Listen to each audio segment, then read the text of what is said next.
TitleMatchNetwork.com. What are some of your memories of your matches with Jacques Rougeau? I guess Jacques being the man. You know what? I was probably critical of Jacques sometimes, for being, just some things, But the truth was he was easy to work with. He was more like honky tonk, Right. You weren't getting that solid kind of match. And in a lot of ways, he kind of got kind of a little lazy. But at the same time, he had a lot of heat. People hated him. And he was a night off, every night, And I don't remember ever not getting a reaction. We always had they always wanted to kill him kind of thing. And I had a lot of heat. And everybody zapped me with it. Right. All that was, like in light of how the business is now, I've always reflected fondly on that time with Jacques. Maybe not so much in those days. I always liked Jacques, but I don't know if I really loved working with him. But it's funny, I remember doing a 6-man with me and the Bushwhackers against Jacques and the Nasty Boys, we tore the house down with that silly match. And me doing the Bushwhacker thing. I remember it was so funny to people to see in a different, take a little bit of your edge off, But I liked that time. Right.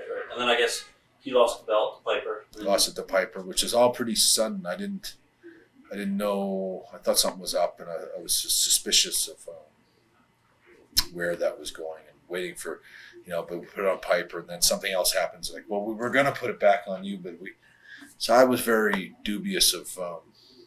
I wouldn't say Roddy, because I was like Roddy, but I just thought something was up, and that I was going to get left out in the cold. But I never did. Right. And the match I had with Roddy, I always liked about it the most, because this was a guy that was, quite a legend kind of thing in the business. You couldn't really tell him what to do or anything like that. You could. I mean, we were really close friends, but it's like if Roddy came up to me and just say, hypothetically, laid out a really crappy match for me, how do you go about going, how about this instead? Or because I was always revered for coming up with my own strategies and stuff. And usually we're really, really good psychology. And so I remember when I finally sat down with Roddy, I was uneasy about where the match was going to go.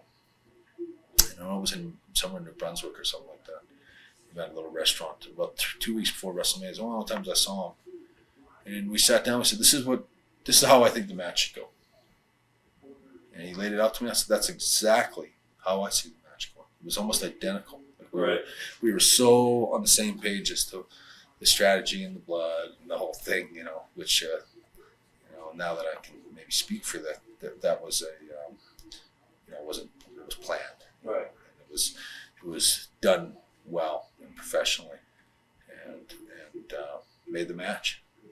And it was a gamble to do it in those days. There was a lot of heat for that kind of stuff. If you give you an idea of the difference between Randy and Flair went on after us, and Flair was doing doing this all night. They fined him for it big time. He got fined like $5,000 or something for it. I don't know, because they told you were in those days, you weren't allowed to do anything like that. It was still kiddie television kind of thing. Whereas in my match, they didn't even question it. They did, but they believed it because they thought it was hard way, which is, I was a little more professionally. I did it more professionally than most guys. Right.